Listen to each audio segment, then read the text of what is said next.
Huwag kang tumigil sa pagiging mabuting tao. Kahit gaano pa kasama ang ginagawa ng mga nakapaligid sa iyo, ang bawat sabihin at gawin nila ay refleksyon lang kung anong pagkatao meron sila at hindi kung sino ka.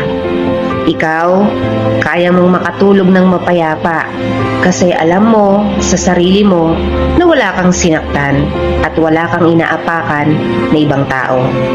Huwag ka nang tumulad sa kanila dahil yan ang isa sa mga katotohanan ng tao na mahirap talagang baguhin.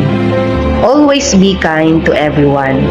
Maniwala ka sa kasabihan na kung sino yung ibinababa ng kapwa niya, yun ang itinataas ni Lord ng higit pa sa inaasahan niya.